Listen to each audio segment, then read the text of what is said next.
निर्भवती भारत। कहते हैं कि जब जब बुराई का बवंडर उठता है, कृष्ण के जन्म से लेकर महाभारत और अंत तक किया भगवान कृष्ण को तो महाभारत करवाना बस एक बहाना। धर्म की पुनः स्थापना के लिए मैं आता हूँ। नगरी में एक अत्याचारी राजा हुआ।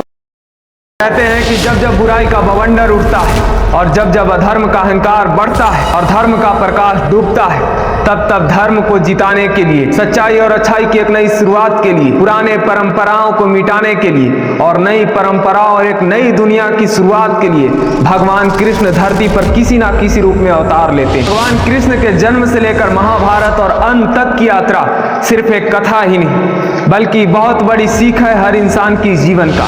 कहते हैं कि भगवान कृष्ण को तो महाभारत करवाना बस एक बहाना था, असल में उन्हें तो इस युग में परिवर्तन लाना था और अब वो समय आता है महाभारत करवाना। हर इंसान का जीवन का प्रत्येक क्षण ब्रह्मांड का हर एक कण से बेहतर होता है। भगवान कृष्ण कहते हैं कि ब्रह्मांड के हर इंसान को समय के साथ बदल जाना चाहिए, वरना जब समय बदलता है तो बहुत दुख देता है। भगवान कृष्ण का जन्म सिखाती है कि अंधकार कितना भी गहरा क्यों ना, जब जीवन में विश्वास और भक्ति का दीप जलता है तो कठिनाइयों का तो अंत होता ही। मथुरा के जेल में जन्म लेने से लेकर गोकुल के गलियों में मुस्कान बिखेरने वाले, धर्म की रक्षा के लिए कुरुक्षेत्र में गीता का उपदेश देने वाले भगवान वासुदेव कृष्ण जन्माष्टमी सिर्फ एक पर्व ही नहीं, ये वह दिन है जब हम सीखते हैं कि न्याय के लिए खड़ा होना ही सच्चा धर्म।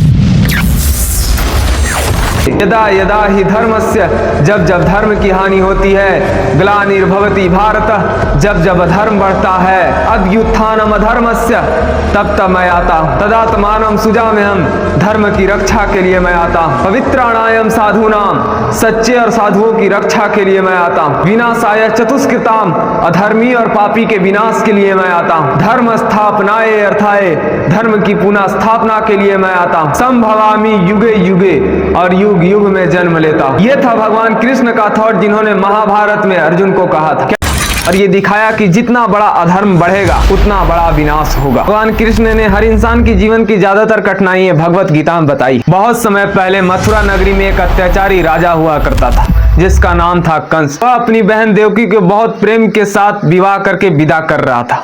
तभी एक आकाशवाणी होती है, कंस, जिस बहन का तुम इतने प्रेम के साथ विदा कर रहे हो उसका 8वां संतान ही तुम्हारा विनाश करेगा। यह आकाशवाणी सुनते ही कंस अपने बहन को तुरंत मारने को ठान लिया, परंतु वासुदेव ने उसे रोक लिए और ये वचन दिए कि हम हर संतान को तुम्हारे पास सौंप देंगे। और कंस अपने क्रूरता और अत्याचार का प्रमाण देता हुआ उनके 6 पुत्र के हत्या कर देता है। 7वां पुत्र बलराम, जिसे योग माया ने रोहिणी के घर में स्थापित कर। अब समय आता है 8वें पुत्र का। जब देवकी और वासुदेव को कारागार में डाला गया, बेड़ियों से बंधा गया, उसी समय चतुर्भुज रूप में आते हैं विष्णु और देवकी और वासुदेव से ये कहते हैं कि मैं ही तुम्हारा पुत्र के रूप में अवतार ले रहा हूँ और हमें गोकुल के नंद बाबा यशोदा मैया के यहाँ पहुँचा देना। इतनी सिक्योरिटी टाइट के बावजूद भगवान विष्णु के दिव्य प्रकाश के साथ उस सारे पहरेदार सो जाते हैं, बेड़ियां खुल जाती है और वासुदेव टोकरी में भगवान कृष्ण को लेकर गोकुल की ओर निकल पड़ते हैं। रास्ते में यमुना नदी में बाढ़ आई थी, फिर भी माता यमुना उन्हें रास्ता देती है और भगवान कृष्ण को शेषनाग छत्र बनाकर रक्षा करते हैं। और वासुदेव वही भगवान कृष्ण को यशोदा के गोद में छोड़कर वहाँ एक लड़की जन्म लेती है, उसी को लेकर वापस आ जाते हैं। जब ये खबर कंस को मिलता है तो दौड़ा दौड़ा काल कोठरी में आता है और देखता है कि यहाँ तो एक बच्ची ने जन्म लिया है और जैसे उसे पटकने की कोशिश करता है तभी वह हवा में उड़ जाती है और एक प्रचंड देवी योग माया के रूप लेती है और ये कहती है, हे मूर्ख, तुम्हें विनाश करने वाला जन्म ले लिया है। इस तरह भगवान कृष्ण का जन्म होता है। भगवान कृष्ण ने अपने जीवन में बहुत सारी कठिनाइयां देखी। भगवान कृष्ण का जन्म भादो माघ से कृष्ण पक्ष 8वीं तिथि, जिसे हिंदुस्तान के हर कोने में कृष्ण जन्माष्टमी के रूप में मनाई जाती। यदा यदा ही धर्मस्य ग्लानिर्भवति भारत, अभ्युत्थानम अधर्मस्य, तदात्मानं सुजाम्यहम्। पवित्राणायम साधूनाम, विनाशाय चतुष्कृताम, धर्म स्थापनाय अर्थाय संभवामि युगे युगे।